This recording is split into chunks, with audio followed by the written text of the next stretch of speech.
There's only one way I can succeed at my task, my self-appointed task of renovating the electric car industry, and that is to let go of my task. There are two ways of letting go. One is to die, and the other, which in a sense is transcending life, right? You go to heaven. The other is to transcend the relative and go to God, become enlightened. Either way, I'll be letting go, and letting go is the only way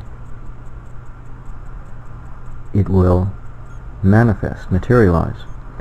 Because in a sense, I'm holding on to it too much. It means too much to me for other people to participate in any kind of serious way. You know, I'm trying to drum up support or interest in other people so that it becomes a movement. It isn't just, oh, look what I did, you know, kind of thing. You know, I did it on the simulator, but that's it. And I know if I went any further, it would be the end of me. So, because I'm not enlightened. I don't have supportive nature. Well, what should happen if I should become enlightened? I'll probably die anyway. Because the amount of hatred that I've managed to engender and inspire, I've inspired probably more hatred among people than anything else. Maybe because I'm so unabashed, you know, I have no shame. You know, I should be ashamed of myself, right? Any decent person would be ashamed of themselves promoting such an idea, knowing the consequences.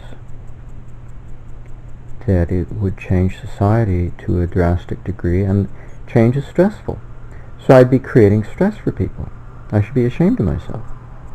Even though it's a better world, when it's too abrupt a change, it's traumatizing. It's traumatic. That's stressful. So the stress alone would kill me. The stress of other people that I would be paying for. Now, why would I pay for it if I'm enlightened? You're not supposed to pay for other people's karma when you're enlightened, right? Well, there's a silly little problem I have, and that's called the unforgivable. Now, if you're like Krishnamurti, you become enlightened when you're young, and you haven't created any enemies in this life yet, and so there's no way for anybody to realize why they're miserable, because they just look at you and they think you're weird. But if perchance you're like me and you put off enlightenment when you had the chance when you were 19, your first chance, 3 years after I started TM, and you keep putting it off by way of sabotage, what can you do? Like Eric Dollard says, you're a coyote, you can't change your stripes, you keep going back to your old habits, and you make enemies. You know, you inspire hatred more than anything else. I got away with it when I was 21, when I came fresh out of college from MIU. I inspired people to make a change in their eating habits, and now I can go into Walmart and I have a huge selection of foods available. I can even go to Jamba Juice and get wheatgrass juice. And that was the whole point. I was promoting sunflower greens, sunflower sprouts, because I saw it being done in a health food store in Hawaii, and I was growing wheatgrass and sunflower greens and buckwheat lettuce in my dorm, in the lobby of my dorm at school, at college, and I had a compost pile outside. So people kept saying, oh, you should, when you go home, you should go into business and become a farmer. So I thought they were nuts because I'm no farmer, but they made, their point was, well, what their point was, I don't know, but what I got out of it when I got home, I interpreted it as meaning, if I want to see change, I can make change happen by being change, right? So that's what I did.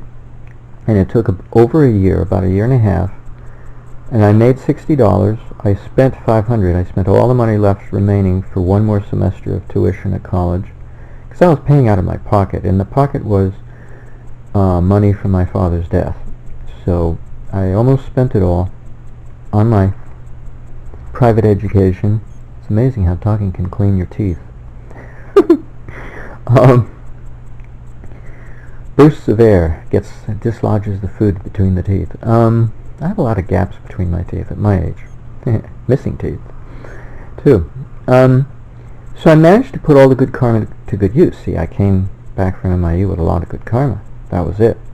So despite the fact I made a lot of mistakes traveling around LA City, promoting my product, making a lot of foolish, naive mistakes, I did engender a few enemies. Still, I had enough good karma to propel me forward and be the wind beneath my wings, but more importantly, be the wind beneath everybody else's wings when it finally caught on. And it did. Within a year and a half, it caught on.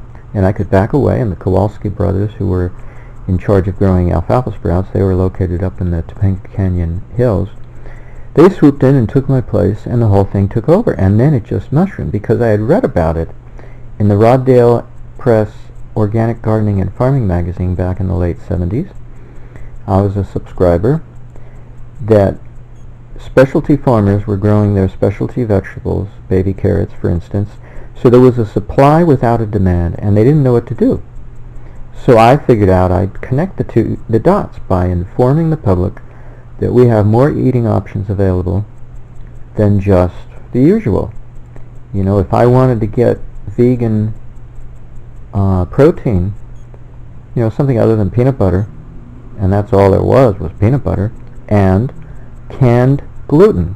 It came in slices, Libby's, and it came in a can. It may not have been Libby's, but no, it was Loma Linda, I believe.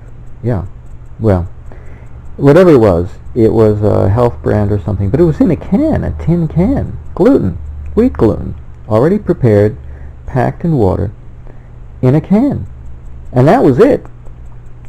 So now I can go to Walmart and I can get more than one choice of brand of vegan wieners. I can get soy, I can get gluten, and I can get a blend of the two. And then within the context of those multiple brands, I can get different flavors within each brand, which are basically just various spice derivatives. You know, they're just different derivatives of spicy. But there are wieners, and they're pre-cooked, so I don't even have to cook them.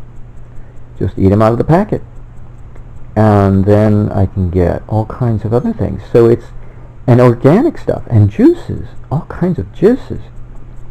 You can really spend your money, and then they have a whole gluten-free aisle if I wanted to go there, and they have a whole organic section to their produce. So this was, you know, didn't exist prior to 1980 or 81 or 82. I can't remember the last year I finished my project. It might have been 1980. No, 1981 or 82. I think I started in 1980 and I finished in 82. So it was over a year. It was not quite two. Well, it was 2 summers. No, I think it was 81. Well, whatever. So prior to 1980, this phenomenon had not yet taken place, and it probably somebody else, you know, would have done it, but I did it. I didn't get the credit, and I didn't get the money. I didn't make any money, spent money, but I got my task fulfilled. I managed to improve our selection of foods, and that benefits everyone. Everybody can understand that. We all want more options. Well, when it comes to energy, we don't have more options, and frankly, nobody wants them. And I engender more hatred than anything else. So now if I go out, if the only way for me to succeed is to die.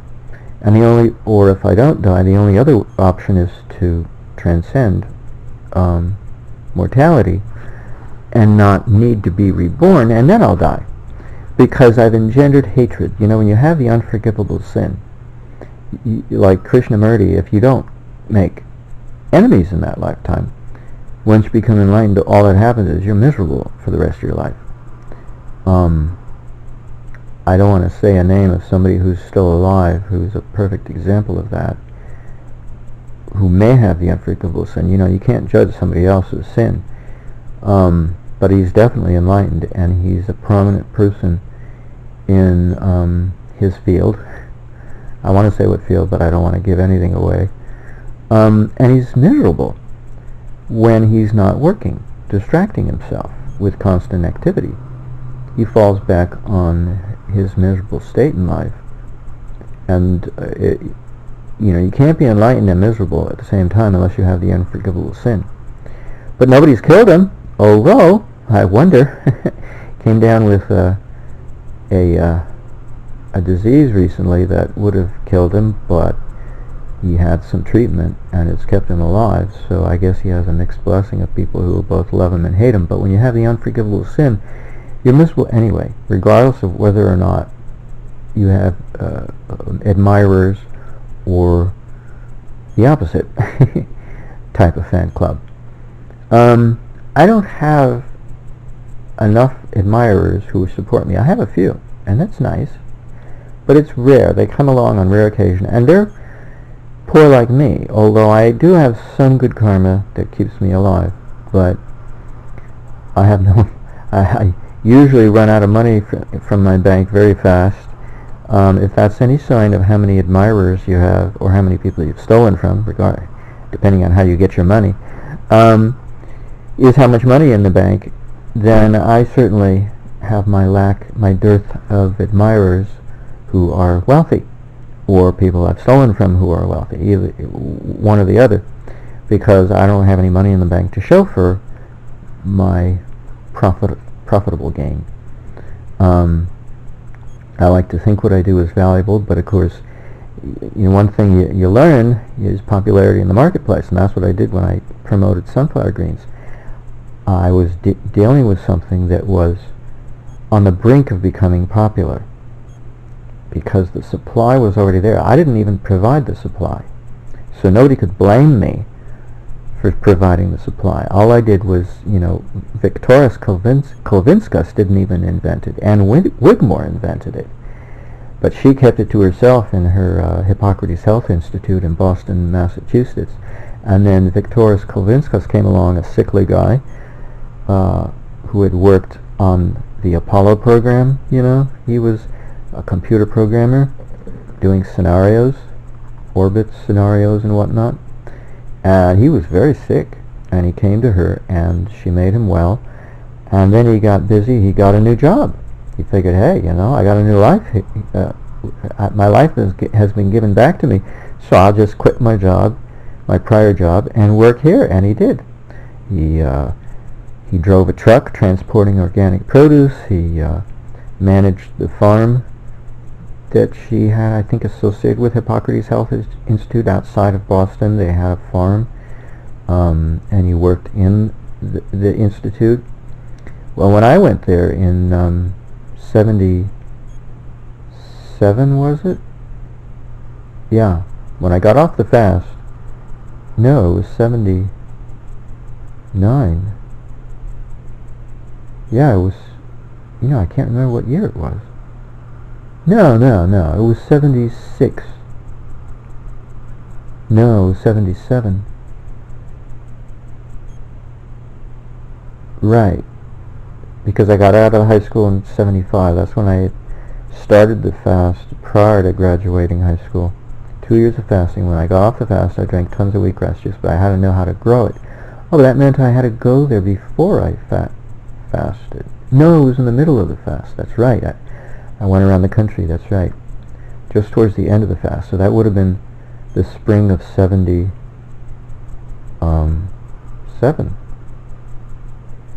That was 76. Whatever. It was somewhere in there.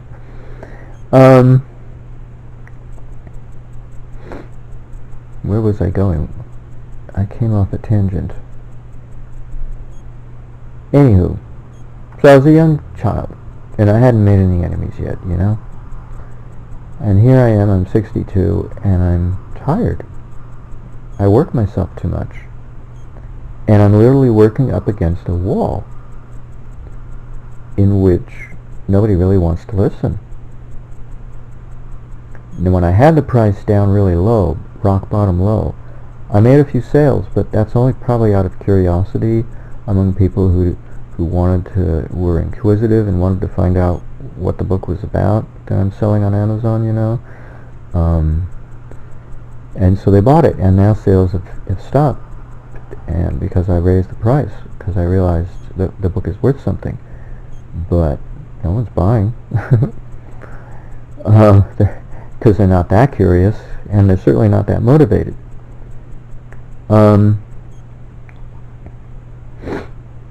Now,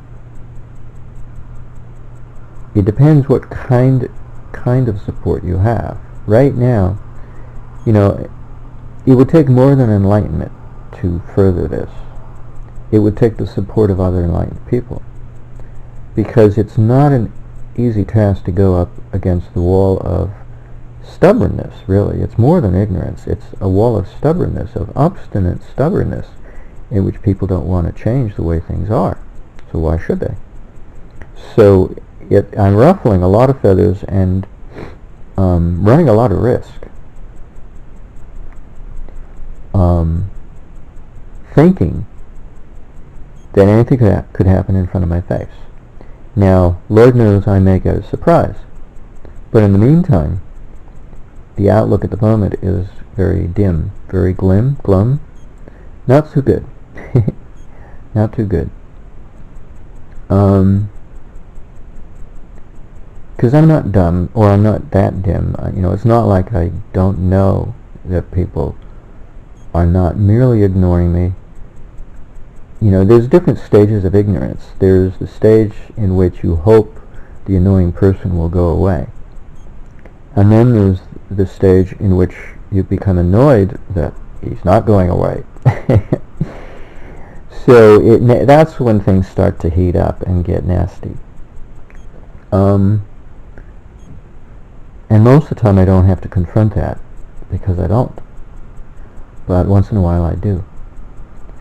And I find out how much hatred there is already, because other people have gone before me and have plowed the field of hatred among those who don't want to listen.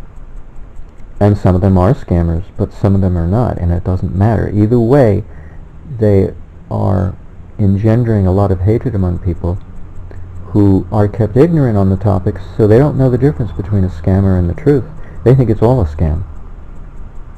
And the ones who want to believe it's true do so because they're already convinced it's true, but they don't have the knowledge to make it happen. And then there are those who do have the knowledge and who are burnt out, like Paul Babcock, or not burnt out, they're just too old. Paul Babcock and Peter Lindemann and Jim Murray are old. They have the knowledge, but they're old.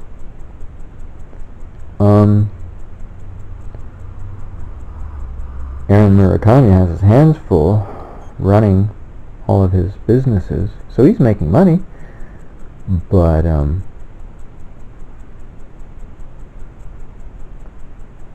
one of his posts on his newsletters was a remark a while back that anybody who picks up Stanley Meyer's invention and tries to market it, an uncanny thing happens. The company goes out of business.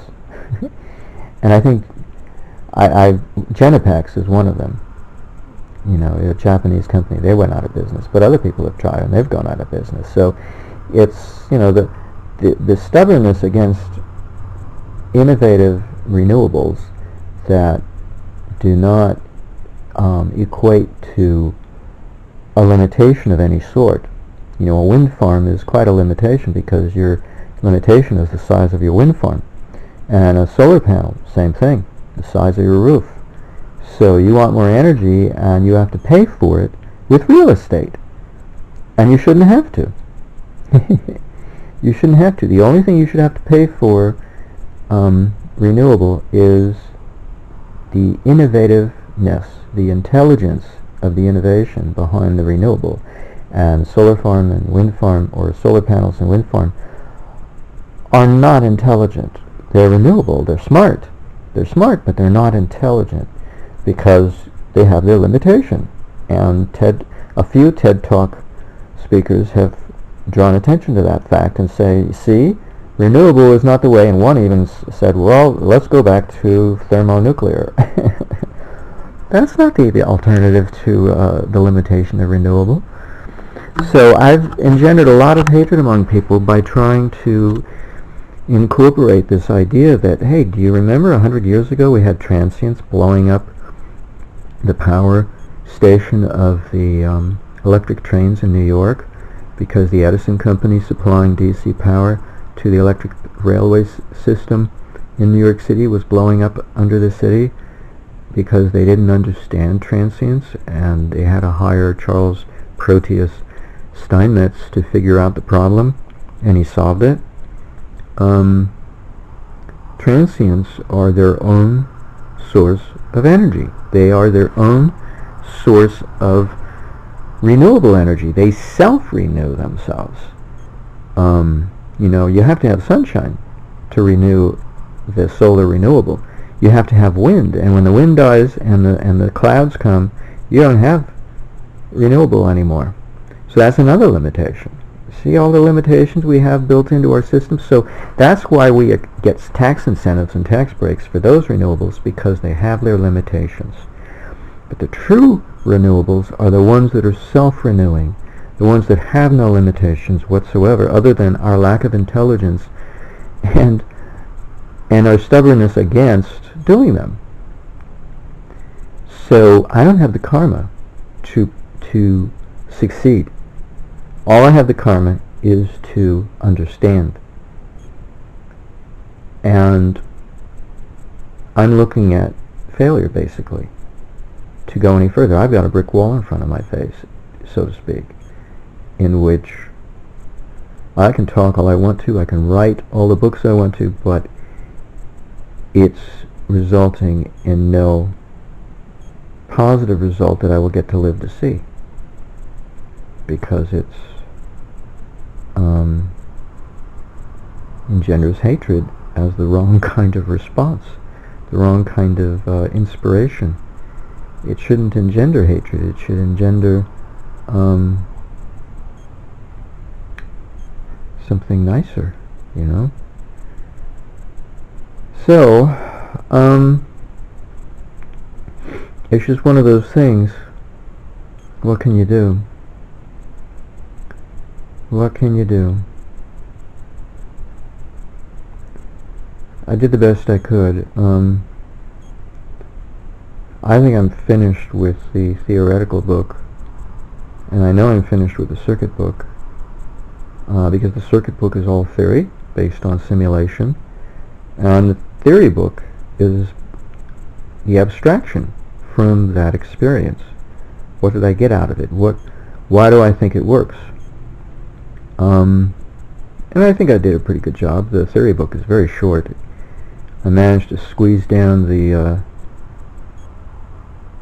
I copied the screenshots from the circuit book over to the theory book, but that's, the book is not about building anything. If I spend one section of the book talking about the circuit books to sell them, then it shouldn't take up too much space. So the screenshots that I copied over into the theory book should not take up tons of space. So I shrunk them down.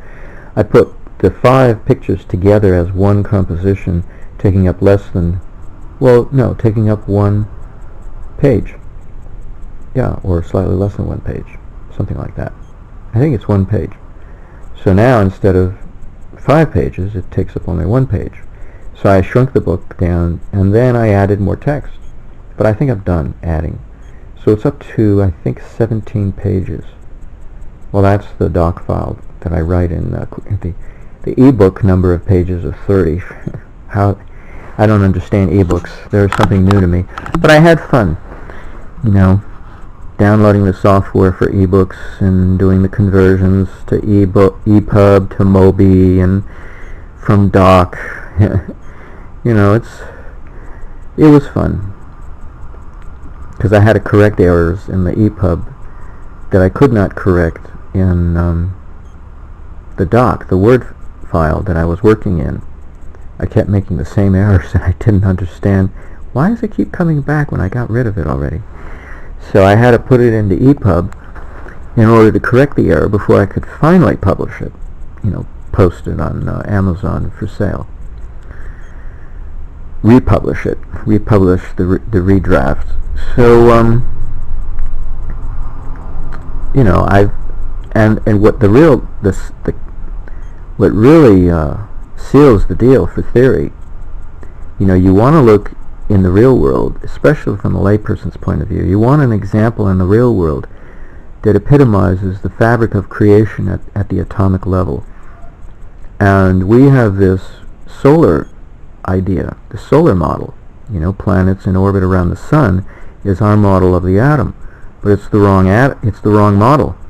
The correct model is actually a man-made device, a man-made invention that no longer is in our midst. It had a limited venue of 20 years between the years of 1955 and 1975. It's called core magnetic memory, and it's based on magnetic remnants. And if you look on Wikipedia for that article on core magnetic memory or magnetic memory, you will find pictures of these toroidal rings of magnetizable iron with wires going through the center, making a fabric of core memory that the computer would access. And that's the model of the universe. The wires are the electrostatic lines of force, and the toroidal rings of magnetizable ferrite are the magnetomotive rings where each atom is located in space. And they're connected together by a fabric web of electrostatic lines of force terminating on each atom. But the magnetomotive force is the transverse wave that spins around the atom. So that's the only thing that spins around the atom, because current moves. The magnetomotive force is the basis for current, but the basis for voltage can't move. And so that's what interconnects all the atoms together, the electromotive force. And the fabric of a core magnetic memory is a perfect example of the atomic model of the universe. It's unbelievable. It came to me last night, and then I realized I had to add one more section to the theory book, and that's it. So you got that for free. That's the macroscopic example of an atomic model of the universe. It's frightening how we manage to, in the digital world of all things, the very thing Eric Dollard hates. You know, he's an analog man. Here we have this invention in the world of digital electronics that's no longer with us, but is a perfect example of what is the foundation of what we could call his synergy. You know, Buckminster Fuller had his synergy. Eric Dollard has the synthesis and decomposition of electricity based on the three ingredients of electricity, namely what he calls magnetism, dielectricity, and time. And I just changed two of those terms, swapped out magnetism and substituted magnetomotive force, and took out dielectricity and put in electromotive force. Otherwise I kept time there. So because I wanted to highlight the fact that his his perspective of electricity is perfect to apply to the atomic model, and redraft our physicist's view of what is the atom from the standpoint of an electrodynamicist such as Eric Dollard. But he's not doing it, so I figured I'll do it.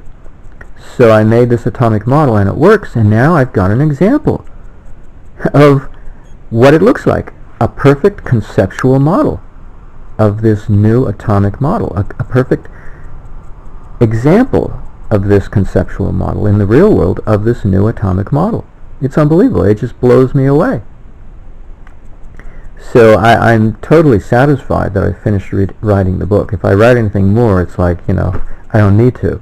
You know, I don't, because now I've got it. I've got it down.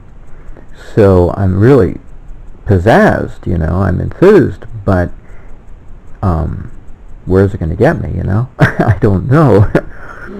It doesn't mean we have to bring back the core magnetic memory. And the reason why I learned about it, the only reason why I learned about it, I have to give credit, and it's nameless because I can't remember who on Energetic Forum brought it to my attention, but it's the reason why, if I can remember the guy's name. I can't remember the guy's first name, but Davis Jr., Mr. Davis Jr. in 1842 wrote about it in his book on magnetism. He devoted a small number of pages, a few sections, to this phenomenon of magnetic remnants. Without giving it a name, he just gave examples and described the experiments you could do, because that, it was 1842. They didn't know much in those days. And that was the birth of the perpetual motion holder, but it didn't have a name at the time. It took Edward Leedskalnin to revive that invention and give it a name and put it to good use as a teaching tool for his version of the theory of electricity. And he called his book Magnetic Currents, and it's a very fascinating book if you want to give yourself a chance to read its contents. He doesn't believe in voltage. He believes voltage is an effect of the cause, which is magnetism. And so both current and voltage arise out of magnetism, so he doesn't even believe the voltage exists. If I've read his book correctly, if I'm quoting it correctly, I think that's his view. But he says there's two different currents and they go in opposite directions simultaneously. And that's very interesting because we already know that to be true. We have the conventional direction of current, which is pointed out to us by the direction that diodes are pointing in, and then we have the electron theory, which goes in the opposite direction, that current comes out of the negative pole of the battery in the form of electron flow. So it's funny, we already have the two opposing directions of current already. We just say that, well, we don't subscribe to the traditional view anymore, so we can, because it would fight itself, and then we'd have zero current flow. But Edward Leedskalnin solves that riddle, or conundrum, that paradox, by claiming that, well, each current is different. They're unique, so they don't conflict. They are monopolar. They are not dipolar. And so they can't possibly conflict, because even though they go on the same path, and he shows the corkscrew path that Eric Dollard subscribes to and Peter Linneman subscribes to, that current takes when it travels down the line, the wire. But he says it has to take the same corkscrew. In other words, it doesn't go in the opposite direction. If it's clockwise down a path, it doesn't take the counterclockwise. It takes the same counterclockwise path or whatever. It just goes in the opposite direction along the same path. So it's amazing that certain ideas, when they're good ideas, they keep coming back. They don't die a quiet death. They keep getting revived. They get reborn. But this core magnetic memory is a perfect example of this idea of mine to take Eric Dollard's theory of electricity and apply it to our atomic model to give it an update, to give it a major facelift, and take it out of the hands of the physicist and put it back in the hands of the electrical engineer and electrical technician, where it belongs. Electricity belongs in the hands of the specialists who specialize in electricity, not in the physicist who specializes in the nucleus of the atom.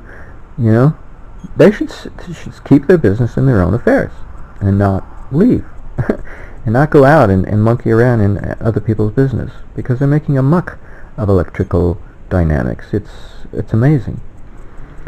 It'd be like me trying to tell the physicists what to do, and yet I have to, because they've already made their mistake. See? So this is why I get people angry. And so instead of blaming physicists, which are considered holy priests, they blame me. Because, and this is a very important principle. Let me give you an example. Somebody on Energetic Forum baited me with his own egotism to see if I would become angry. In other words, to see if I could exhibit a greater degree of egotism than himself, so that he could point the finger at me and say, see, you're an egotist, when all the while he was using his own egotism to bait me, to bait the hook, to bait me to see if I would take a bite, and I did. I do have a bigger ego than he does. I'm just older and more worn out than him. But, yeah. But it had to take his own egotism to bait me, to lure me into his fishhook, to see if I would bite, and I did. So it's really, entrapment is an act of evil. It's nothing short of an act of evil. To tempt somebody with evil, to see if they have a greater evil than your own, that you can point them out and say, oh, see, look, we expect better of you, because you're a politician, right? You're promoting something, right?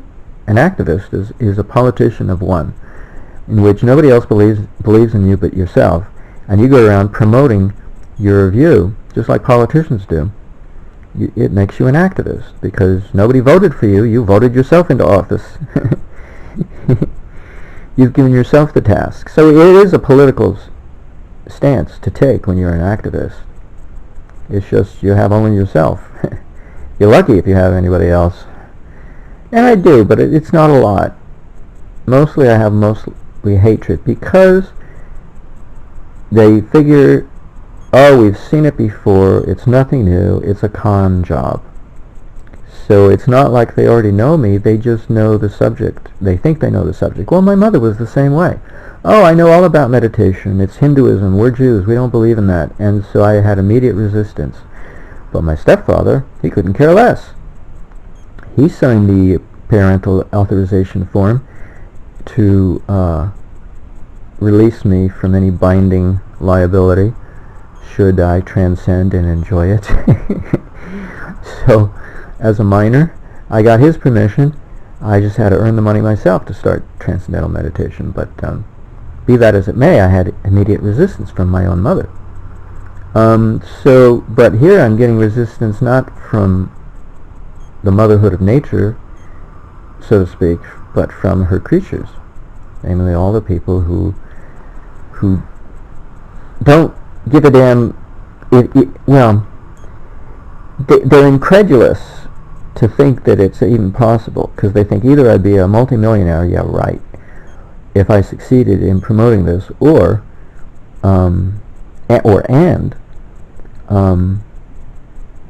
they'd all be giddy with happiness. But they don't allow themselves to go there, and so they instead think better of themselves and say, no, this is too good to be true. Well, I guess if you don't want to take the trouble to figure it out, or read about how somebody else has figured it out, but see, they don't believe it's true, so they don't want to try to figure it out or believe it, or try to understand what somebody else has figured out. So, anywho, I have a weird situation on my hands, and I exhaust myself when I write. It really exhausts me. But I'm obsessive because I don't know what else to do with myself. It's hard for me to let go. And the irony is that if my son did come back to me, my creativity would go to zero. It would turn off immediately, because I'd have very little bodily energy. I would be all taken up by my son, and that would be the end of it. My creativity would go out the window. In fact, if I had a girlfriend, probably the same thing would happen. That's not entirely true. When I was with Samantha, my intuition would hit me, but it was things that were more mystical, abstract, philosophical, not concrete, not electrodynamics. Because even though electrodynamics is an abstraction, it's an abstraction of a concrete experience that's common to people, because we know how to mathematically model it, or else we wouldn't have simulators, right? So we know a lot about it. But the things I came up with were things that nobody knows anything about, and so they're considered metaphysical, of no practical merit, And so I could still do that, but that makes it highly personal. which makes you wonder if that was my fate in this life, is to only come up with novel ideas that are metaphysical and nothing practical. Because even my stepfather didn't think I would amount to anything, anything practical. Well, yeah, it was his way of saying that I had a hate relationship with him. He didn't want to admit it until his wife was ready to divorce him. Then he wanted to blame me for his failed marriage, but he didn't want to admit it prior to that, because he was still enjoying himself. He was, nobody was threatening his position yet, except me, and I had no social standing in his view, because I didn't eat meat. So I was antisocial because I did not eat meat. Now I eat fish, and I'm a hermit. So, go figure.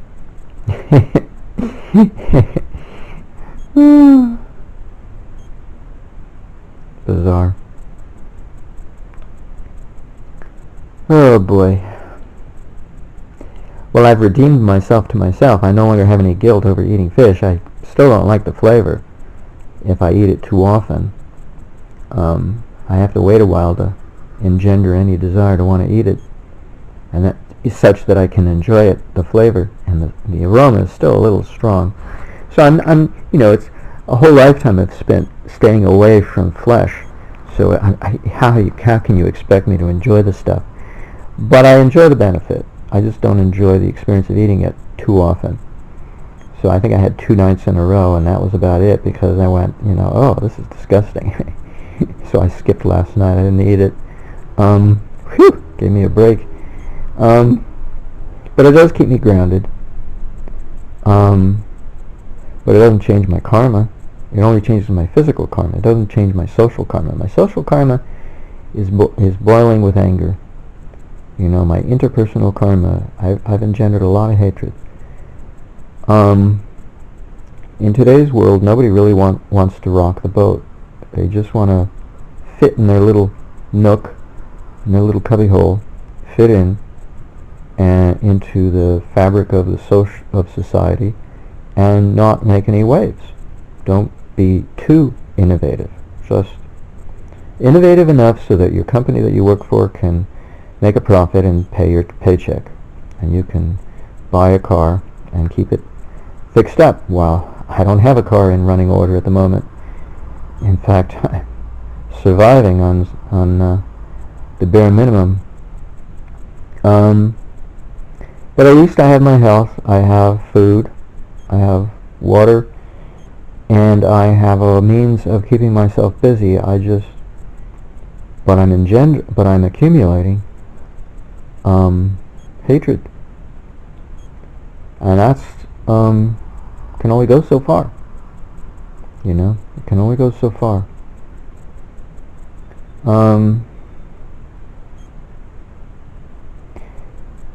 There was a guy who's I consider a saint, by the name of Epimenides. E-P-I-M-E N-I-N-I-D-E-S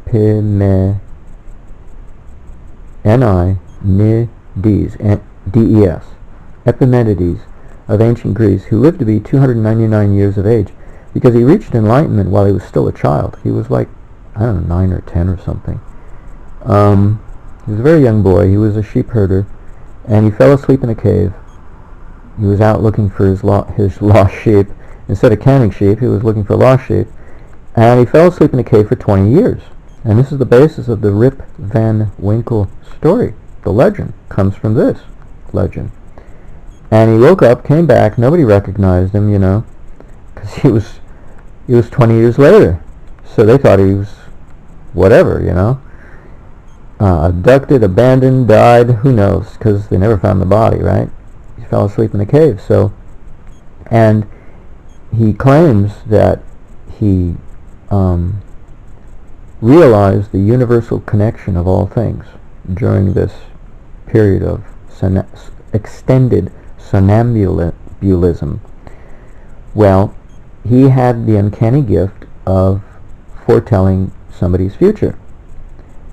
But he had a scruple, and that was he never told you your future if it was not good news. He kept his mouth shut.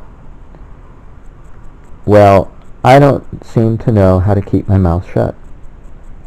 And although I may be,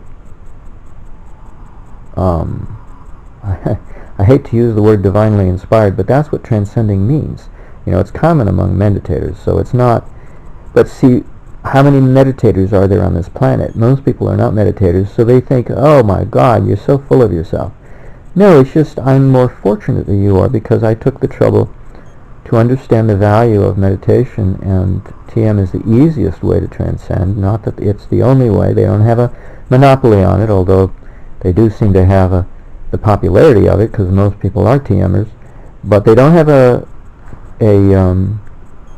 secret patent on transcending. They just have a secret patent on making it easy to transcend. So it's easy to become inspired by the transcendental consciousness that is the it's in the likeness of God. You know, that's our nature, is to be in the likeness of God. So it's easy to transcend and be inspired, but that doesn't mean I make friends with what I have to offer, because I'm using it in a way that is socially not cool. It's not acceptable in the industrial countries of the industrialized nations of this planet. It doesn't make friends. You know, you'd be friends in third world countries. I'd be better off moving to Africa or something, you know. But you'd never hear from me again. I'd be out in the bush, and there's no money there to do anything with. And not to say that little schoolgirls in the deepest heart of Africa have not come up with free energy devices, and they had the wherewithal to put it together and make it work and win their science project. You know, just like what was her name? Shawnee Bogman of Coeur d'Alene, Idaho, who had the personal assistance of John Bedini, won her science fair project. Likewise, there's a pair of girls in Africa who did something similar. They came up with a science project device, generator device that won their science fair project because it was over unity. So it does happen on occasion. Children will amaze us, but those are like two examples. How many times does that get to happen, you know, on this whole planet? Not too frequently. I managed to simulate it, and so everybody has the option not to believe that it's true, even though it's a $2,000 simulator, over $2,000 simulator. And I didn't pay for the simulator, and so I was forced to keep the circuit simulation simple, because otherwise I'd get an error message saying, too many components, you got to register the software if you want to make it any bigger, your circuit any more complicated. So I had to keep it simple, and still I came up with an over unity design despite its simplicity, maybe because of its simplicity. But still, that doesn't win favors from anybody, you know, in the sense that it doesn't win friendship. It wins a lot of enemies instead. I have better luck staying in the metaphysical realm of yoga or philosophy than I do sticking my nose in the world of the electrical engineer, who is dominated by the physicist and controlled. It's kind of like, what do they call it? S&M? SNL? Sodomy? Sadism and masochism, the way the physicists run the lives of the electrical engineer. It's like whips and leather and chains. It's amazing. That's literally what it is. That's the sexual relationship between the physicist and the electrical engineer. It's bondage. It's sexual bondage. Because it has so much passion. You know, this conservation of energy, which Eric Dollard says is a lie. He says it in his presentation, his 4-hour presentation that Aaron Murakami put up on his channel, the origins of the synthesis of energy. What's it called?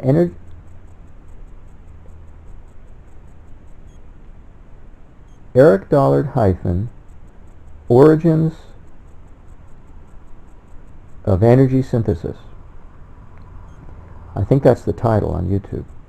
And it's almost 4 hours long. And he literally says, in the middle of all that the conservation of energy is not true. It breaks down under certain circumstances. And so it can't possibly be a law. So I go and say it's a lie. I'm bold enough to say that on my blog, Define the Atom.blogspot.com, I go so far as to say that physics is a lie. I used to have it as my description and my back cover blurb for my books on Amazon, but I thought, it's a little harsh, I better change it. So I went to a milder version, something more user-friendly. I'm trying to sell, I'm not trying to put people off, but I would like to think. But I was just reiterating what he already said, and I forgot, because I read about it and I forgot about it, and then I got to be reminded, oh, Eric Dollard said that, and I had already read about it, so no wonder I'm saying that. I'm just a little harsher. I use the word lie instead of it breaks down. But it's certainly not a law. Whether we call it a lie or we call it a breakable law, regardless, it's not a law. It holds for force, though. I'm willing to concede that it holds for force, but it does not hold for energy, because energy is not atomic, it's molecular, and so anything that breaks down, the law has to go with it. Laws only work for non-divisibles, like atoms. But atoms are not atoms anymore. They've now taken on the status of a molecule, even though we still call them an atom. And then we have subatomic particles. But atom means indivisible. That's what the whole purpose of the word, when the word was coined by Democritus of ancient Greece. So we're not even using the word properly anymore. We haven't changed our tune. We haven't changed our use of the word, but to apply to force only. And then we could say conservation of force. Time, conservation of time, conservation of electromotive force, conservation of magnetomotive force. Then, okay, But instead, you have to go to a different law, and it's called continuity of electricity. So Eric Dollard quotes that you have to maintain the continuity of electricity, or continuity of current. I think it's continuity of electricity. Continuity of energy? No, it's not energy. Continuity of electricity, I think it is. And it was actually invented by Heaviside, I think, and somebody else in Heaviside's era. So it's not that Eric Dollard does not subscribe to conservation, the basic theme of conservation. He just does it. He doesn't apply it to energy, because energy is a combination of ingredients. So it can't possibly be conserved, because you can break it down. So this is just a consequence. One of the things that Krishnamurti said is one of our problems is we don't take thought to its natural conclusion. And one of the things that Winston Shrout used to like to say is that every attorney starts his argument in the middle and never starts at the beginning. So he doesn't even have a premise to his argument. He just starts in the middle and hopes you don't notice. So he doesn't even have a premise. He hopes that you won't call him on his hearsay. Let's get to the bottom of this hearsay, these allegations that you're making in court. And that's what the conservation of energy is. It's an argument among physicists acting like attorneys, starting in the middle of the argument. And we never question them because they're authoritative figures, Anywho.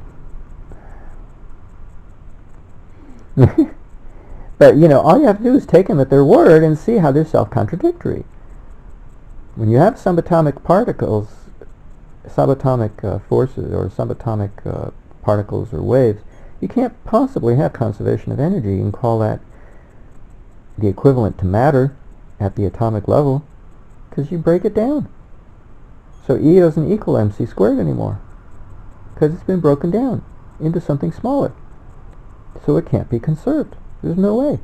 It can't be maintained, because that's what conservation means. It's not a tenable concept, because it cannot be maintained.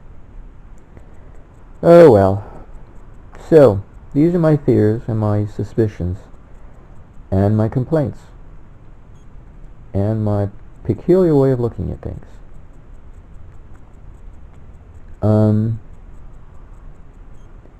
Be that as it may, I've talking for quite a length of time now, and so maybe I should shut up. Okay.